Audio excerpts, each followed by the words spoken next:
it's Dale here. I just been cleaning through some things, and so I thought, oh, I'd share them with you. I've spent a lot of my time working on, or things that I like to do are weaving pre-felts and playing around and using my embellisher. And I've done a lot of work with stones and rocks and things like that. And at one stage I was digitizing, so this actually says Stonehaven on the top of a woven piece that has been worked on the embellishing machine, so it's quite matte in a way, just to show you. But then I've done lots of them, so this is another one which is rocks, and you can see the things that I've used on it. Scrims and some silk fabrics and bits and pieces, no velvet, oh there might be a bit of velvet there, and sometimes some knitting and things.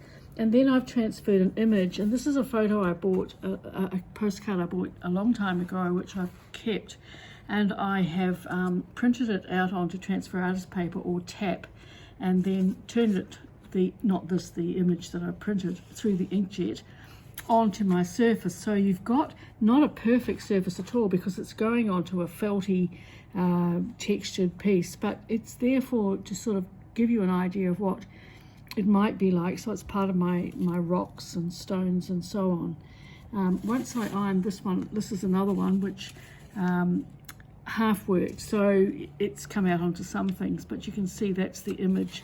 That's a piece of transfer artist paper of tap, what was left after I was mucking around one day, and it usually works pretty perfectly, but this one I've just kept because I possibly could get some more out of it, but I just haven't done that. And so that's that one there, and I've used that image a lot. And then on my embellisher I have also more weaving of velvets and other things that I've put on. So you can see the velvet, and when you work with the embellisher, if you just go through in places, then parts will stand up, so it's like a great effect. And I've stitched it and then embellished it again to get a nice textured piece.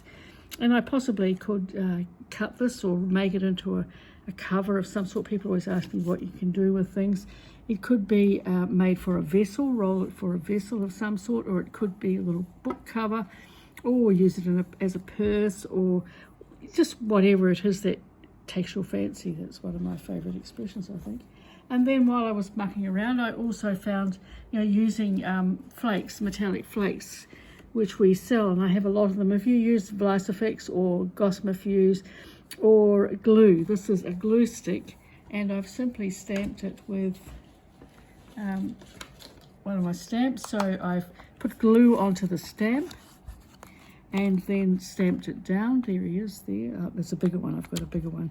And where the glue is, sprinkle the flakes and it will stay pretty well. And then I've stitched it. So that's the effect of putting a glue stick, or as I said, I think it looks like fusible webbing. But look at the lovely effect of that, of the flakes. And then you can stitch into them, or you can cut them up and use them as little jeweled things. So these, we have all those metallic flakes, and lots of these colours are really good.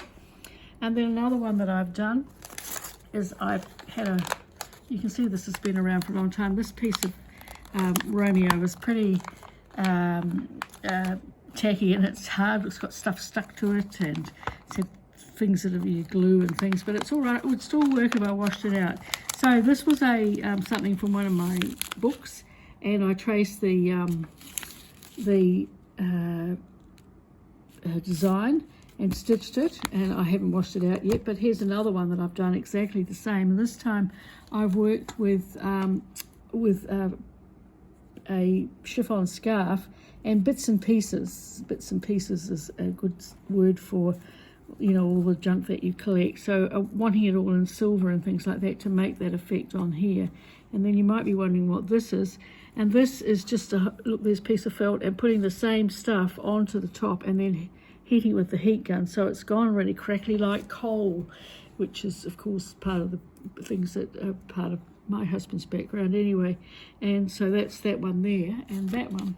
And just coming down again, just to show you, that's that image again. And whoops, better put it the right way up so you can see. And there it is, again staring at you, and it's trapped under some chiffon, and some it's on some silk, so it's organza on silk. Lay it over, and I put the image onto the silk, and then I put another layer where I did some leaves of my own that I put onto it, and then I've stitched, so just to give that nice layered effect. And the last one, I've got a few of these, I'll just show you. There it is again on another one, and putting the leaves. I've used the leaves and cut the shapes, printed the leaves out and put them onto some wool that I've used, and you can see I've got words underneath and stitching, and I've used it all. Actually, there it is, a whole lot of printed very fine paper, and I pushed it all into the embellishing to get it going.